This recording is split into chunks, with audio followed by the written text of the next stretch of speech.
my pleasure at this time to introduce to you Kathy Wilder, who is the Executive Director at Camp Stevens, also a very long and dear friend. And welcome, Kathy.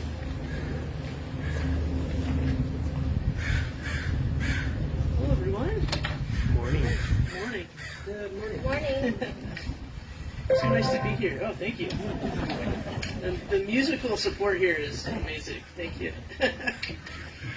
So, as Greg said, my name's Kathy Wilder, and I have the great privilege of serving as Executive Director at Camp Stevens. We are your diocesan camp, all the way in Julian, California, and you're invited anytime. I know it's a long haul, but we do have pie, so you're welcome.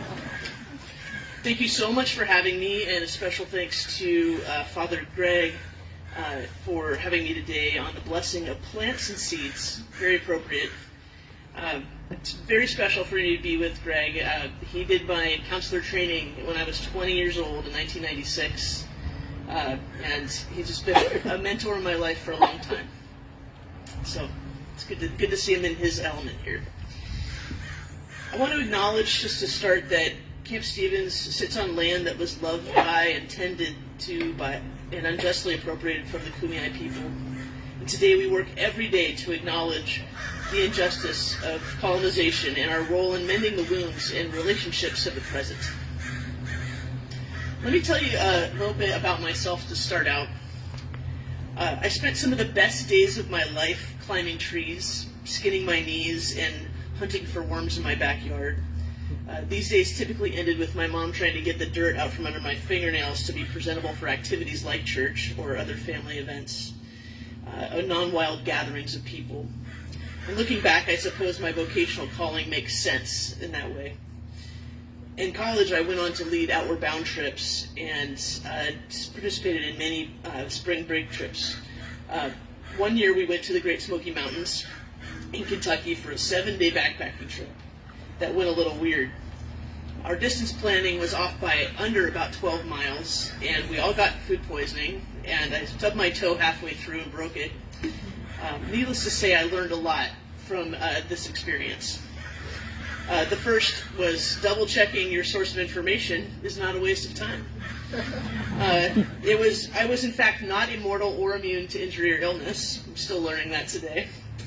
And that struggle is hard and feels hopeless and impossible at times, but it is not bad.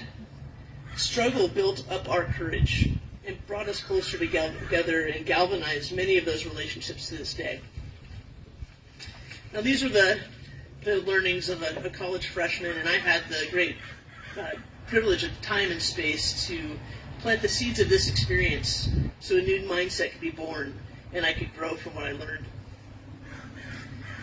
Well, reading the gospel today, I've been reflecting a lot on the fire that we had at Camp Stevens in 2007. I'll never forget standing almost knee-deep in ash on the hill up by the water tanks a day or two after the fire. I stood next to a firefighter watching smoke rise from what used to be one of our open-air summer cabins. I noticed that she was crying, and I inquired. She told me she had been a camper at Camp Stevens through our foster care partnership. And while life had been rocky, she remembered feeling at home and supported at camp. This is one of the reasons she had chosen her vocation of wildland firefighting, for the camaraderie and for her love of the outdoors. We took a minute together in silence to share our grief and our unexpected connection. She then kicked the ash with her boot and said, "I guess now you get to plant a new forest." And over the next year, we planted over 10,000 pine seedlings, more acorns than I can count, and found connection with hundreds of volunteers who showed up for us. Folks came out of the woodwork in ways we could have never imagined. Something had to die, burn, change for a new life to emerge. And don't get me wrong, it was not easy. In fact, it was hard and painful, and we grieved the loss of what was. We emerged forever changed, resilient and strong with the scars and sore muscles and gray hair to prove it. Those pine trees that stand 8 feet tall today are a great reminder. I think Jesus is showing us the driving force, the lesson that the earth is teaching us behind the life cycle of the seed is accepting the necessity of death, struggle, and change so that a new, more soulful, spiritual, connected life is possible. It's not a surprise that this idea shows up in modern-day social justice movements. You may have heard the mantra, "They tried to bury us, but they didn't know we were seeds." I love that. Now, how does all this apply to loving my life and losing it, or hating my life and keeping it? That's kind of a little bit of a mind bend sometimes, I think, for me. And no doubt that this part of the gospel has, when taken literally, has been used by some folks to maybe dismiss the caretaking of our physical bodies, our connection to others who are different from us, and our responsibility to this planet. Throwing away our earthly lives in anticipation of eternity in heaven doesn't match how Jesus lived. The earthly life of Jesus was choosing courage over comfort. So what does this mean, courage over comfort? This is a concept that was brought to the table by Dr. Brene Brown. She says integrity is choosing courage over comfort, choosing what is right over what is fun, fast, or easy, and choosing to practice our values rather than simply profess them. So let's break this down. Loving our lives might mean we're getting too comfortable. We're caught up in a narrow, safe-feeling life with rigid, socially constructed rules. We cling to these rules above all else to shield ourselves from discomfort. Hating our lives might mean we are uncomfortable. We are witness to the suffering and struggle of our world, the changing of our climate. We take ownership of our work to be done. We embrace change and actively stand against socially constructed rules that are not aligned with the values demonstrated through the life of Jesus. Jesus was an agent of discomfort, self-reflection, struggle, and activism. He spoke openly against ideologies and institutions that were disconnecting, dehumanizing, and hurting people. He loved with a courageous, radical heart that broke barriers, spoke truths, listened attentively, bravely calling for the death of broken systems by planting seeds of compassion wherever he went. Valerie Kaur, the founder of the Revolutionary Love Project right here in LA, and the author of the book See No Stranger, says, "Love calls us to look upon the faces of those different from us, sisters and brothers and siblings. Love calls us to weep when their bodies are outcast or broken.